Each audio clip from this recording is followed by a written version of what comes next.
નમસ્તે બાળકો, આજે આપણે બીજો પાઠ ભણવાના છીએ. આપણી આસપાસ શું? પહેલો પાઠ આપણે પૂરો કર્યો. એના સ્વાધ્યાયના પ્રશ્નો તમને આવડી જ જશે, એટલે તમે પાકી નોટમાં પહેલા પાઠનું હેડિંગ બાંધી અને પ્રશ્ન અને ખાલી જગ્યા એ લખી લેજો.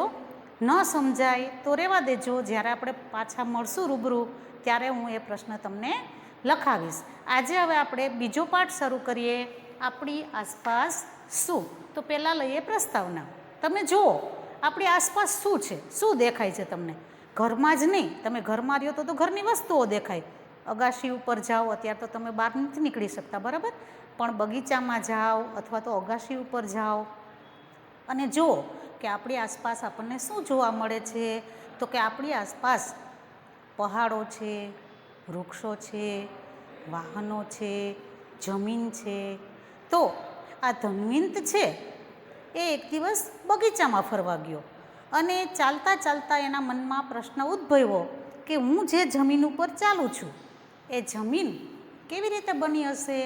એટલે ધન્વંતે પોતાના મમ્મીને પ્રશ્ન કર્યો અને એના મમ્મી છે એ ધન્વંતને પ્રશ્નનો જવાબ આપે છે. તમે રોજ સૂર્યને ઉગતો ને આથમતો જોવો છો ને, તો આ સૂર્ય છે ને એનો પણ એક પરિવાર છે. જેમ તમે કેમ તમારા પરિવારમાં રહો છો, દાદા દાદી, કાકા કાકી, મમ્મી પપ્પા, ફઈ, આપણે બધા પરિવારમાં સાથે રહીએ ને, એવી રીતે સૂર્યનો પણ એક પરિવાર છે. અને આપણી પૃથ્વી છે એ આ સૂર્યના પરિવારનું એક સભ્ય છે.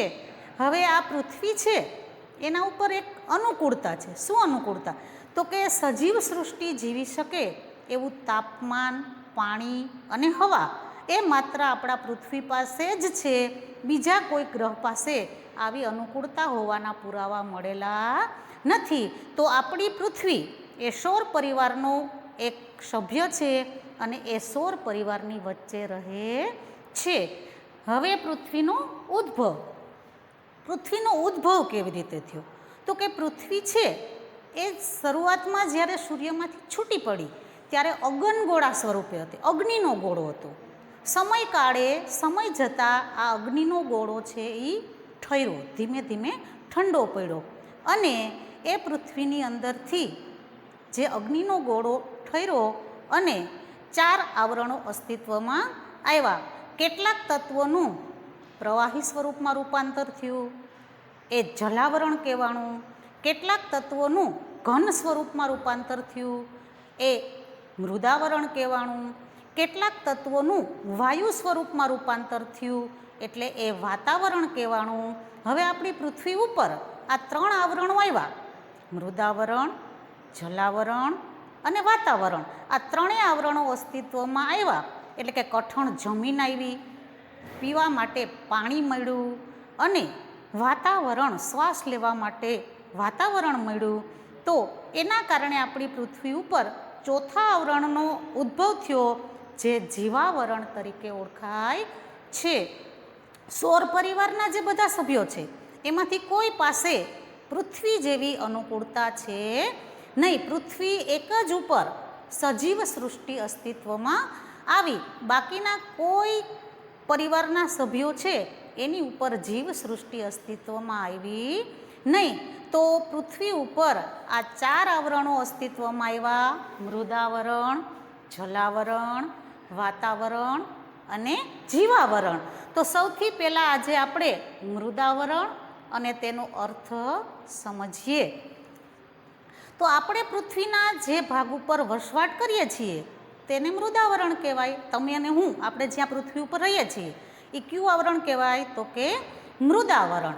મૃદ એટલે માટી, આવરણ એટલે પડ, માટીનું પડ એટલે કે મૃદાવરણ. પૃથ્વીનો ઉપરનો પોપડો માટી અને ખડકો જેવા ઘન પદાર્થનો બનેલો છે. પૃથ્વીના જે પોપડા ઉપર આપણે રહીએ છીએ એ શેનો બનેલો છે? તો કે ઘન પદાર્થનો બનેલો છે.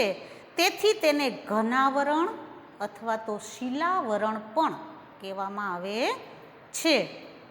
આ આવરણ પૃથ્વી સપાટીનો 29% ભાગ રોકે. પૃથ્વી સપાટી જે આખી છે એનો 29% ભાગ છે એ કયું આવરણ રોકે? તો કે મૃદાવરણ રોકે છે. આ પોપડો આશરે 64થી 100 કિલોમીટર જેટલી જાડાઈ ધરાવે. આ પોપડો છે કેટલી જાડાઈ ધરાવે? તો કે 64થી 100 કિલોમીટર. જેમ તમે સફરજન કે ચીકુ ખાવ છો એની છાલ હોય ને, તો પૃથ્વીની છાલ, પૃથ્વીનો ગોળો છે એની છાલ કેવડી જાડી છે? તો કે 64થી 100 કિલોમીટર. માત્ર એની શું છે? છાલ, એનો પોપડો, એનું ઉપરનું પડ. તો આ પોપડાની જાડાઈ 64થી 100 કિલોમીટર જેટલી છે. વળી અંદર કે બહાર એક સરખો આકાર આ પોપડો ધરાવતો નથી. એની 64થી 100 કિલોમીટરનું જે પડ છે, સફરજનમાં તો એની છાલ બધે એક સરખી જ હોય, પણ પૃથ્વીના પોપડાની છાલ, એનું ઉપરનું પડ બધે એક સરખું છે નહીં. તે લગભગ માટી અને ખડક જેવા દ્રવ્યનો બનેલો છે. આ ભાગ પર જ નાના મોટા પર્વતો, ઉચ્ચ પ્રદેશો, મેદાનો વગેરે આવેલા છે. વળી સપાટીથી શરૂ કરી અને આપણે જેમ જેમ ઊંડે જતા જઈએ તેમ તાપમાનમાં વધારો થતો જાય છે. પૃથ્વીનું જે આ પોપડાનું પડ છે, ઉપલું પડ બધે એક સરખું છે નહીં. એ માટી અને ખડકોથી બનેલું છે. અને પૃથ્વીની સપાટીથી આપણે જેમ ઊંડે જતા જઈએ, ખોદકામ કરીએ, ઊંડે જઈએ, એમ એમ આ તાપમાન છે એની અંદર વધારો થતો જાય છે. ઘણીવાર તમે જોયું હશે, આપણા ઘરમાં બોર હોય કે ડંકી હોય, તમે જ્યારે એમાંથી પાણી સીંચો અથવા તો મોટર ચાલુ કરો ને, તો એ પાણી જોજો ગરમ આવે, આવે ને ગરમ. પછી બીજું કે ક્યારેક પાયા ખોદાતા હોય આજુબાજુમાં, તો એ ખોદેલા પાયાની માટી તમે અડજો, અંદરથી જે માટી કાઢતા હોય ને એ માટી તમે અડો તો એ ગરમ ગરમ હોય છે. ટૂંકમાં જેમ ઊંડે ખોદતા જઈએ એમ તાપમાનમાં વધારો થતો જાય છે. પૃથ્વીના પેટાળમાં રહેલા ખડકોના પીગળેલા રસને મેગ્મા અથવા તો ભૂરસ કહે છે. પૃથ્વીનો માત્ર ઉપરનો પોપડો જ ઠર્યો છે, હજી અંદર તો હજી ધગધગતો લાવા છે. જેમ પૃથ્વી સપાટી ઉપર ખડકો, મેદાનો આવેલા છે, એવી રીતના પૃથ્વીના પેટાળની અંદર પણ આવી જ બધી સપાટીઓ આવેલી છે. અંદર ખૂબ ગરમી છે. એ ગરમીના કારણે પૃથ્વીના પેટાળમાં રહેલા ખડકો છે એ ઓગળી જાય, પીગળી જાય, અને એનો જે રસ હોય, એનો જે રસ થાય એને મેગ્મા અથવા તો ભૂરસ કહે છે. આ પૃથ્વીના પેટાળની અંદર કેટલાક વાયુઓ રહેલા છે જે ગરમ થતાં ઉપરની તરફ દબાણ કરે. પૃથ્વીની અંદર પેટાળમાં કેટલાક વાયુઓ છે, એ ગરમ થાય એટલે ઉપર જવા માટે દબાણ કરે, અને પૃથ્વીનું ઉપરના જે ખડકો છે એનું પણ એટલું જ દબાણ છે. એટલે આ પૃથ્વીના અંદરના વાયુઓનું દબાણ અને ઉપરના ખડકનું દબાણ, એ બે વચ્ચે સમતુલા જળવાય છે. ગરમી અને દબાણ વચ્ચે સમતુલા જળવાય એટલે પૃથ્વીનો પોપડો ફાટી જતો નથી. પણ જ્યાં આ પોપડો થોડોક નબળો છે ત્યાં આ પોપડો ફાટી જાય છે અને જ્વાળામુખી ફાટી નીકળે છે. તમે ઘણીવાર ટીવીમાં, ડિસ્કવરીમાં કે જિયોગ્રાફીમાં જોતા હશો કે જ્વાળામુખી અંદરથી અગ્નિનો રસ બહાર નીકળે. એ પૃથ્વીનો પોપડો છે ને, જ્યાં નબળો હોય ત્યાં આ જ્વાળામુખી ફાટી નીકળે છે. તો પૃથ્વીનો પોપડો છે એની અંદર જે મૃદાવરણ આવેલું છે એ આપણને કેવી રીતે ઉપયોગી છે, એટલે કે મૃદાવરણની ઉપયોગિતા આપણે જોઈએ. જો મૃદાવરણ છે આપણને કેટલી બધી આપણા જીવનના જન્મથી છેક મૃત્યુ સુધીના નિર્વાહની તમામ વસ્તુ છે ને આપણને મૃદાવરણમાંથી પ્રાપ્ત થાય છે. મૃદાવરણ અને જીવાવરણ. જો મૃદાવરણ ન હોય તો આપણું ઘર શાના પર બાંધી શકીએ? પીવાનું પાણી કે ખોરાક માટે ખેતી, ઉદ્યોગ ધંધા માટે જરૂરી ખનિજો કે પછી જંગલો, એ મૃદાવરણ વગર શક્ય બને નહીં. મૃદાવરણ વગર કઈ રીતે શક્ય બને? તો ચાલો આજે આપણે મૃદાવરણ વિશે જે વાત કરી તેના આધારે આજે આપણે એક ચિત્ર દોરશું. તો જો મૃદાવરણ ન હોય તો આપણે આપણું ઘર ક્યાં બાંધી શકીએ? આપણે રહીએ ક્યાં? બીજું કે આપણે જે ખોરાક ખાઈએ છીએ એ ખોરાકની અંદર આપણને જે પ્રાપ્ત થાય છે અનાજ, કઠોળ, એ આપણને ક્યાંથી મળે? લીલા શાકભાજી છે એ આપણને ક્યાંથી મળે?